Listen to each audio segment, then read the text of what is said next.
Hello. We're in episode 36, baby. Yes, episode 36 of the show with my name on it. What's going on, my friends? I hope you're feeling good. I'm feeling pretty good. I got my massage. I had my mushroom coffee today. I hope you did too. If you haven't, go to foursigmatic.com and use promo code Brent. I think that's it. Yeah, dude, we're feeling good. I just got back from Texas. I was in Texas for a couple days. Shot a couple more videos with my good buddy JP Sears. This episode drops on Monday at the same time as one of those videos will drop called The Dead People Who Voted in the U.S. Election. So enjoy that. There are many reports of dead people voting. And they're all being fact-checked and disputed. But you know what? We're dead, and we voted. And you can go watch that video to learn more. Man, what a crazy back and forth nightmare this election is. I don't know if any of you guys listened to the podcast episode that I did with JP about the election. It came out like 1 or 2 days before the actual election.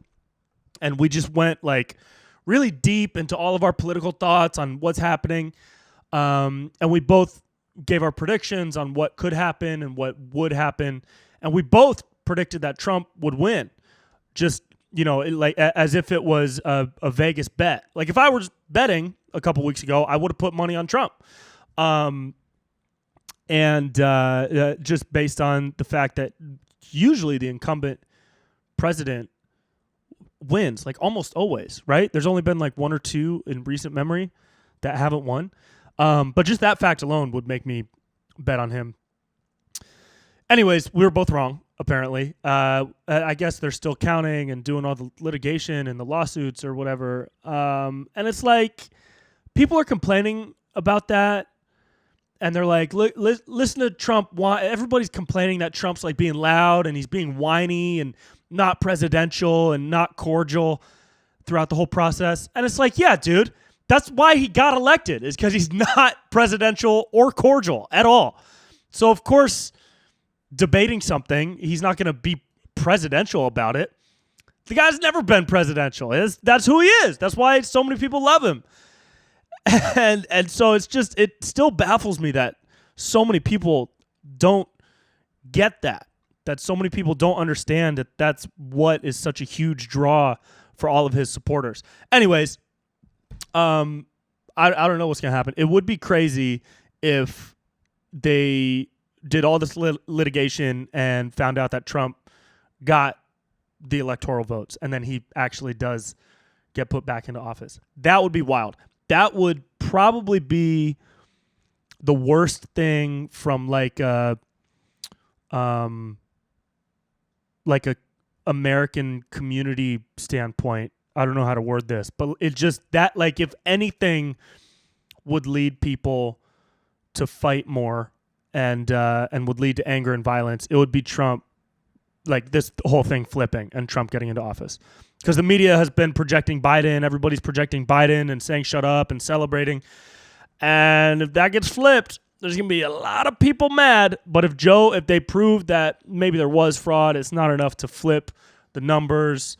To me, it doesn't look like it's enough to flip the numbers. And also, I think there's always fraud. I think every presidential election, there's somebody cheating. There's some type of shady shit going on. Always. And I wouldn't be surprised if there's more of that going on this year than any other year. But I haven't seen anything that hasn't been like certifiably debunked. But then I guess dude, that's what's so crazy. It's like you could say, oh, but the debunking is done by people who support the left. So of course they're going to debunk it in a falsified way. And it's like, then who do you believe? Like, at what point do we believe, or do we just not believe anymore? That's what's crazy. That's what truly starts to break my brain, is like the amount of back and forth on these types of issues where one like side can just go back and like falsify the other side and disprove the other side and fact check the other side, and it's a nightmare. And so I'm always wondering, like, at what point do we just believe? Like, and so I think you have to go with your gut. I think you have to go with your heart. As hippie as that sounds, hey, bro, I went to Grateful Dead concerts every year when I was a child. Okay, I got hippie in my heart. All right, so I do follow my heart. I think you should follow yours. My heart tells me that there has been fraud in every election, and this year there's not going to be enough proven to overturn the results, so Biden got elected. That's what my heart is telling me right now. So thank you, Hart, for speaking up, dude. Thanks for saying what's up, Mr. Hart. That's tight, bro. Thank you for speaking your heart mind. But yeah, what a absolute nightmare if it gets reversed, dude, because people on the left will go nuts, man. Yeah, it's a crazy time, dude. I'm wearing this California shirt, which you might recognize from the Californians video. I want to talk about that real quick. That series has been so fun, and I don't know how many more I'm gonna do. We've done 3 so far. Californians moving to Texas was the first one, followed by Californians moving to Florida, and then most recently Californians moving to Utah. And they all correlated to places we were going to do shows. JP and I were going to do shows there. But there are also like 3 of the top states that Californians are moving to. I would say Texas and Florida are first. Utah, I kept seeing comments like, do one for Utah. They're all coming here. And we just so happened to be doing a show there. So we made it happen. And now the most comments I'm seeing are for Idaho. But I got no shows lined up in Idaho, dude. So I don't know if that's going to happen. I would love to. There's a comedy club out in Idaho, but I don't know what the regulations are. It takes a while to get a booking, and so I don't think it would happen soon. But I do have an idea for the final part of the series, which is Californians moving back to California. And I don't really want to say anything about that because I want it to be a fun surprise.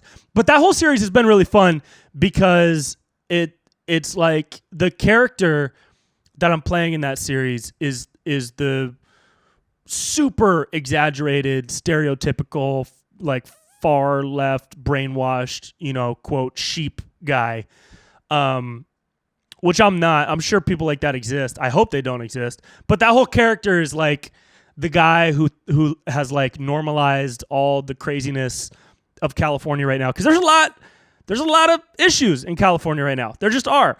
I love California. California is in my heart. I love it. People keep asking if I live in Texas or if I'm moving to Texas. I don't think I will ever move from California unless I had a really cool opportunity. I would love to live in New York at some point, but I would need a reason to go there. I don't want to just pack up and go for no reason.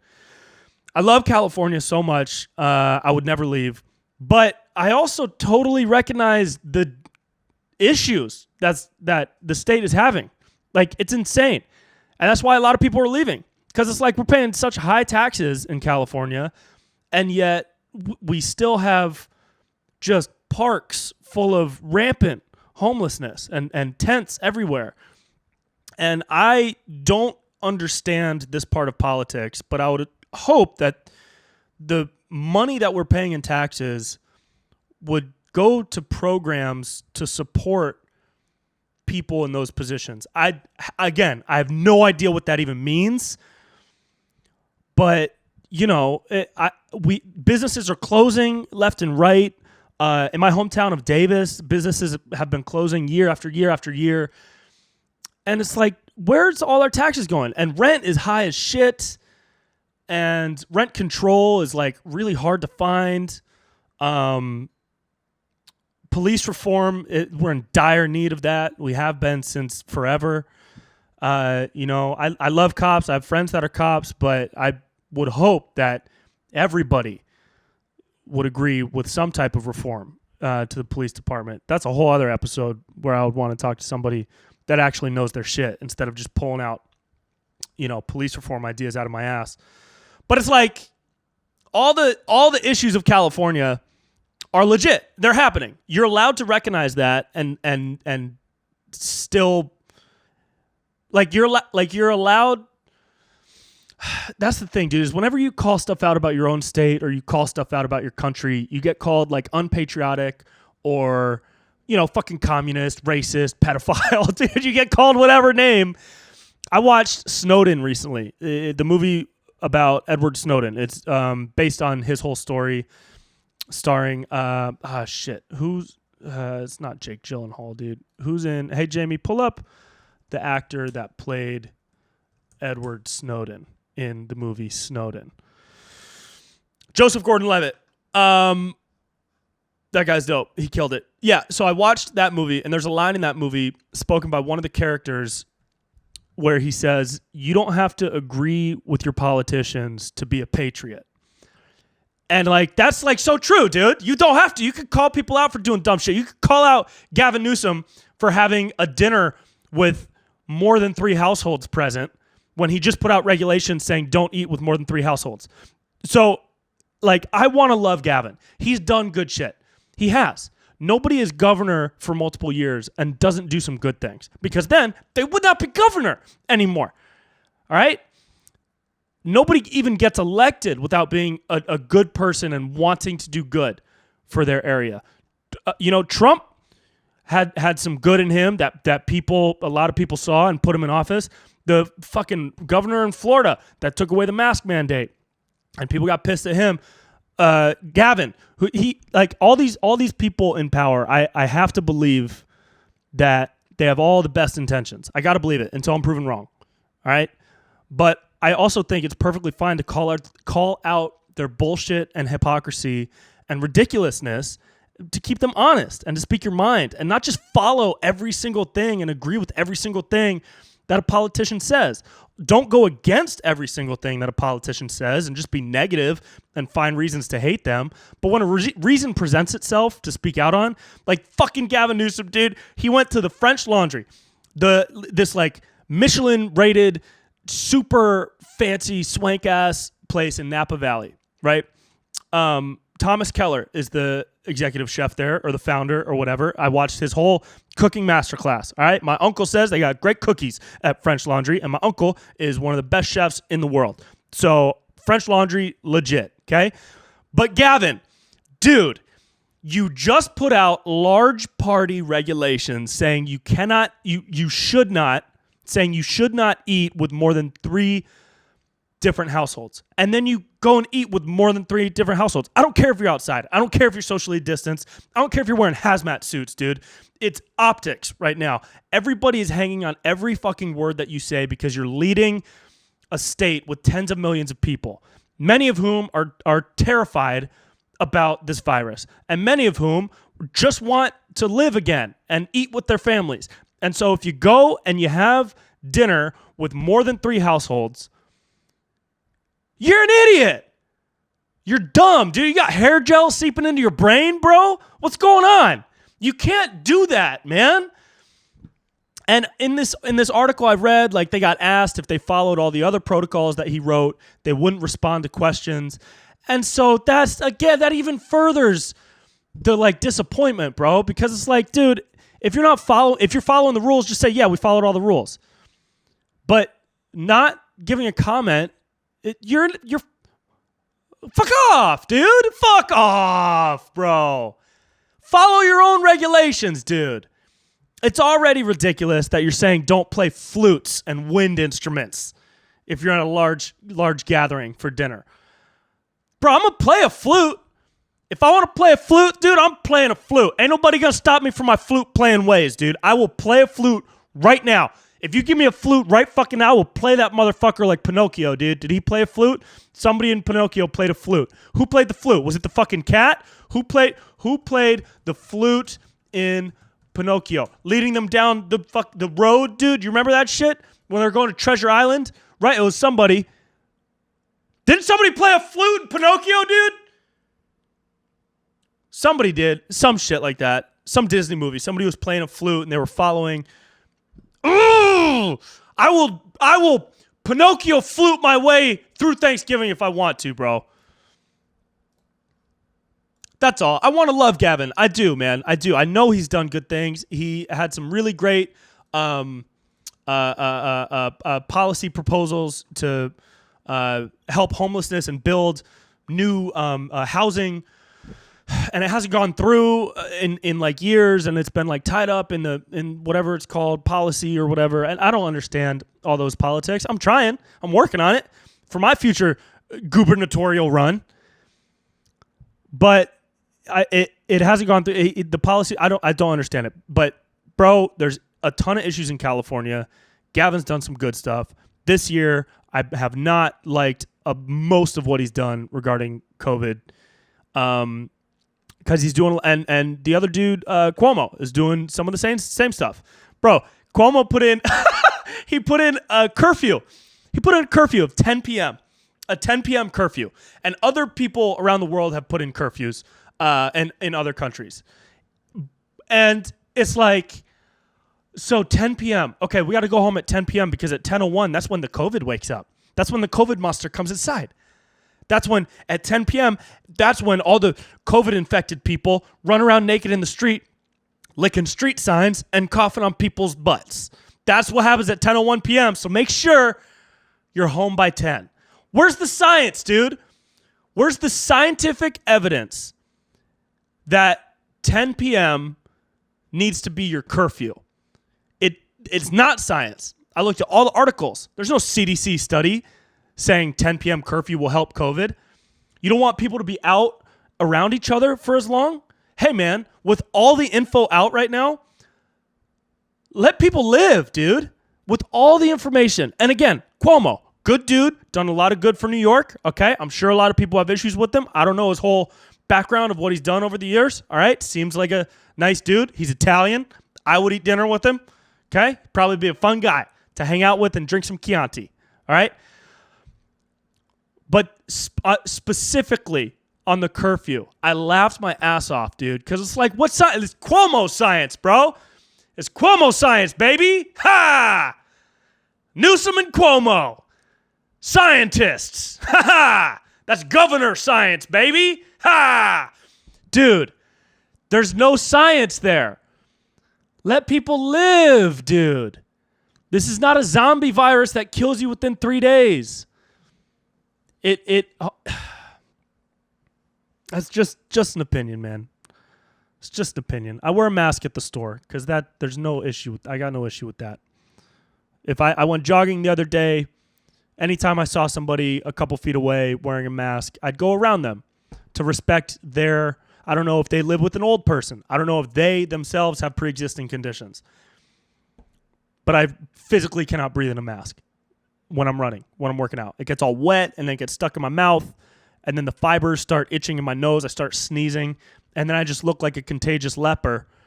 So there's no point. And the gyms are closed. So every time I run, it's either on the beach and I'm 100 yards away from people, or it's out just through the streets and I run hills and everything.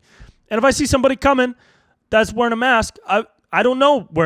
Maybe they live with a 90-year-old person that has 4 pre-existing conditions. I don't know. Just out of respect. Or maybe they're just terrified of a virus with a 98+% survival rate. Maybe they're scared of that. And so I will respect that. I got no issue with that. I'm not going to make fun of you. In videos, I might, because it's a fun thing to make fun of. But it's also fun to make fun of the people that think everybody that wears a mask is a sheep. Because, hey, not everybody that wears a mask is a sheep. Some people that wear a mask have asthma or issues where if they inhaled the virus, they'd be fucked. So not everybody that wears a mask is a sheep. But there are some sheep, dude. There's sheep on both sides, though, right? Like the people that think Trump has never done anything wrong, those people are just as much sheep as the people that are like terrified to go outside right now.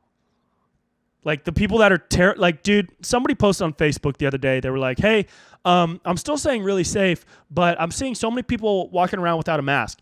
Am I crazy? Like, am I the crazy one for wanting to stay safe?" And all the comments was just like an echo chamber of replies of people saying, "No, dude, I'm locking down until they have a vaccine. I'm gonna be the first to take it. I would quarantine forever if I have to. Like, I'm not getting this fucking virus." And I just saw that and I was like, man, you guys are watching way too much CNN. On the flip side of that, there's people that say, "No, go out and live your life. I'm not wearing a mask to Whole Foods. Fuck it. The virus was invented by Bill Gates to depopulate the world." Hey, man, that's a conspiracy theory. Maybe, bro. You want to go down that road? Not today. Not on this episode. You could go do your own research about that. But both of those things, in my mind, are just as extreme. And I'm not either. Personal opinion, I don't think you should be scared enough of this virus that dude, here's some research for you. In the UK, 86% of COVID-19 patients have no symptoms. This was published on October 9th, 2020. The website is news-medical.net. All right? Or you can just do a Google search for 86% UK COVID-19 patients, no symptoms. So that's in the UK. So I'm just not scared, dude. I don't think we should be as scared. I'm going to get my antibodies tested, and I'm going to get a full test before I go home for Christmas, because I'm going to see my grandparents, and they're in the demographic that gets highly impacted by this. But still, the fact that there's no talk of vitamin D, vitamin C, exercise, lung expansion, and all these other like natural things that could just help. They're not, those things aren't like you take one vitamin D pill, you go out in the sun for 20 minutes and you pop some vitamin C and drink some orange juice and you're immune. No, but they fucking help so much. And there's studies on that too.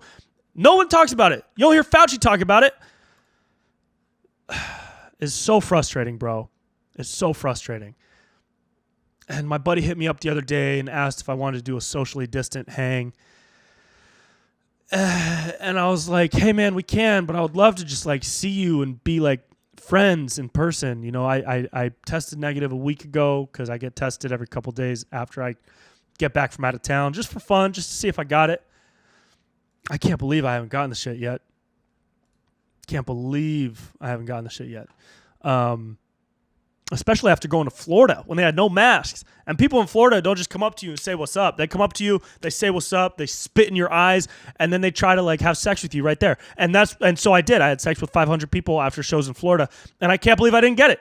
I probably got a lot of other things, but I didn't get it, dude. I didn't get it. Man, crazy, dude. Crazy, bro. Crazy, dude. Crazy. I just don't think you should be scared. That's me, though. That's me. And if you are, that's fine. But fuck, man, question some shit. All right? Like, if Biden rolls out a nationwide mandate to wear a mask in public, I'll probably go to a protest of that. I probably will. I'm going to make sure the science is right, and then I'm going to go to a protest of that. Because 86% of COVID patients in the UK are asymptomatic. And the CDC released that study saying 94% of people who died had at least 2 pre-existing conditions. So this is just COVID, dude. But as soon as you start sharing opinions like that about COVID, you get written off as a racist Trump supporter, which is fucking absurd. This is about a specific issue. This isn't about politics. You're allowed to disagree with this shit. You know what I mean? And I know lots of people will probably disagree with me, but hey, man, do more research about it and figure out for yourself just how scared you should be. I get sick once every like 2 years. I'm not scared of like getting sick. If the death rate was higher, I would be a little more nervous. But like, man, I'm just not worried. All right, I've been talking about this shit way too long. Bro, we're out. We're out of the COVID material. End of COVID rant, dude. End of COVID rant. Just don't be a dick. Just respect people. If somebody steps to the side, don't lean into them and be a fucking asshole. You know what I mean? If somebody's super scared or wearing a mask, like when they're running, maybe they live with old people. Maybe they have a pre-existing condition. Maybe they're just really, really scared and don't know all the info. Or maybe they do know all the info and it's enough to make them nervous. Respect that. Just respect people. It's all good, dude. We're going to be all right. Oh, man. I am a dirty little bitch for The Handmaid's Tale. Woo! Have you guys seen that? Dude, Handmaid's Tale is some shit. I picked a really weird year to start watching Handmaid's Tale, dude. Wow. That shit is tripping me out. Man, there have been 3 seasons. It took me and the 4th one is supposed to come out next year. It took me so long to get into it. I had so many people telling me to watch it. And, dude, it is dark as fuck. It is dark. It is twisted. It is so, so good. It's probably the best cinematography of any TV show I've seen. That and Euphoria are probably the best. The color grading is insane on Handmaid's Tale. But damn, man, I had to work for like 8 hours straight today editing because in Texas I was just watching Handmaid's Tale every night. at JP's house. I was just watching like 4 episodes a night. Wow, dude, go watch Handmaid's Tale. That's all. That's all for that part. Handmaid's Tale is crazy, dude, because it's like, and I always wished. I always like, you know what? A sick part of me wishes, dude, is like something like Handmaid's Tale would happen, so that I could train myself to save people and be the hero. You ever think that? You ever wish like something terrible would happen so that you could save people? You ever wish like somebody would just open their shirt and have a bomb, and just so you could run up and like knock them out right before it goes off and like save everyone? Is that sick? I think I'm sick in the head, dude. Like I when I was watching Handmaid's Tale, sometimes I'll just be like, damn, dude, if this happened, what would I do? I would probably try to work my way into the Guardians, all the security people and the eyes, dude. I'd try to become an eye so that I could help the underground and feed information. And then I could tell the eyes that I have a connect with the underground, Mayday, the people that are trying to save handmaids and save people in Gilead. Spoiler alert, kind of. But I could tell the eyes, I'd be like, yo, I got the connect to these people. You want me to go be your spy? And then, but really, I'd be a fucking double agent, dude, because I'd be working with the people that are trying to save the people in Gilead. I'd be but I'd be reporting and giving like, bro, I would be the Snape of Gilead, dude. You remember in Harry Potter, dude, when Snape, we found out he was a double agent. We always thought he was like a spy for Dumbledore on Voldemort, so that's why he was hanging out with Voldemort's people and the Death Eaters and just reporting to Dumbledore. And then he killed Dumbledore, and you're like, oh, what the fuck, dude? Come on, bro. And then you're like, oh shit, this motherfucker was really a Death Eater the whole time. And then you find out at the end, no, bro, Snape is a G, dude. Snape's a G, bro, because he was a double agent working for Dumbledore the whole time. Dumbledore's death was part of the plan, and he gave all that information to Harry, and Harry used it to defeat Voldemort. That, I would be the Snape of Gilead, dude. If I was in Handmaid's Tale, I'd be one of the eyes, dude. And I'd low-key be just on the side like, hey, yo, of Steven. Hey, yo, of Steven. Blessed be the fruit. May the Lord open. Yo, you trying to get saved? You trying to get saved right now? Of Steven? What's up, of Michael? Hey, yo, of Michael. Get in the truck. And then I'd drive him out there. I'd have fucking gun, dude. Just shoot all the bad people, dude. Be celebrated like a hero. That's like a hero's complex. There's got to be like a psychological trait that just makes you want to be a hero. I don't know what that is. It's probably not healthy. It's probably some weird like savior mentality. But that's I'm just like just breaking down my psychological profile. I would be the Snape of Gilead. That's me. Blessed be the fruit, baby. It's time to save some handmaids, bro. I'd be punching aunts in the face. Bro, aunts are mean, dude. Aunts deserve to be punched in the face. Not your mom's sister aunt, but like Aunt Lydia. Dude, Aunt Lydia can catch these hands, dude.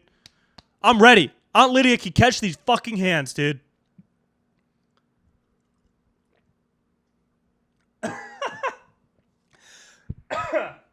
Woo! Sorry. I got too excited. Woo!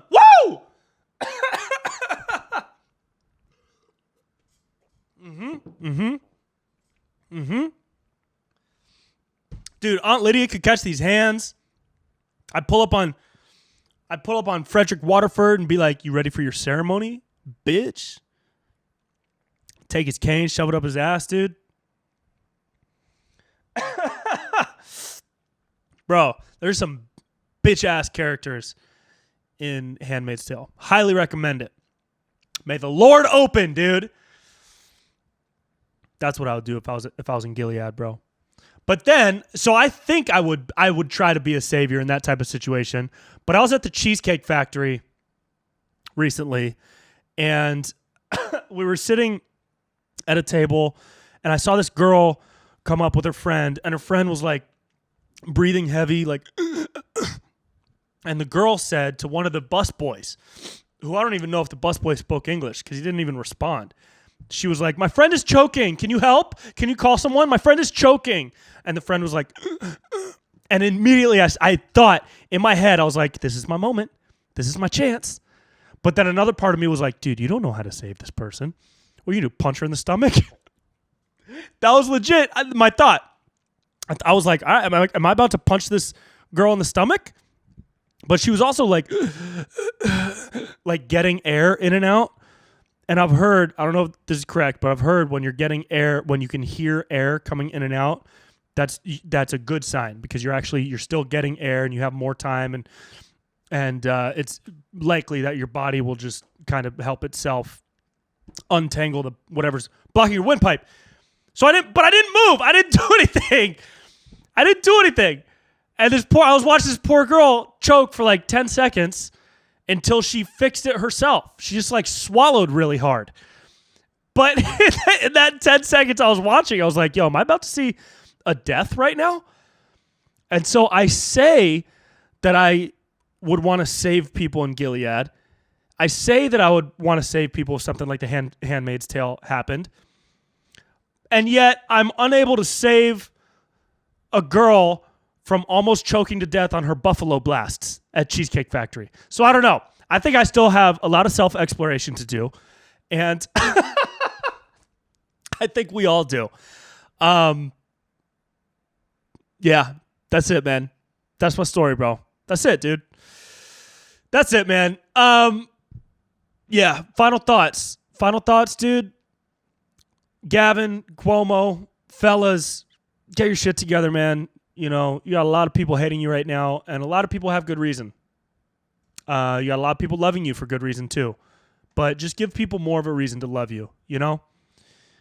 And don't do a curfew with zero scientific basis, okay? Do something sciencey if you want to do something sciencey, okay? Yeah, man. I think that's it. Dude. Guys, have an awesome week, dude. I hope you have a really great week. We're coming up on the holidays. You know, this has been a shit storm of a year. It's not done yet. It very well might get weirder. I'm shocked that aliens haven't showed up yet. But maybe they have, and they're just chilling because they're like, we need to let these people cool down a little bit. That's it, man. I'm out. I'm going to go make some pasta, okay? I love you guys so much. Follow, I have a food, dude, a couple weeks ago, or months ago, I guess, I had a full mental breakdown and started a food blog on Instagram. It's at Brent's Food, BRENTS Food, Brent's Food, and I'll be posting pictures of my food. I'm making dope food. So follow that if you like fucking food, I guess. I don't know, bro. Stay chill. Don't be a dick.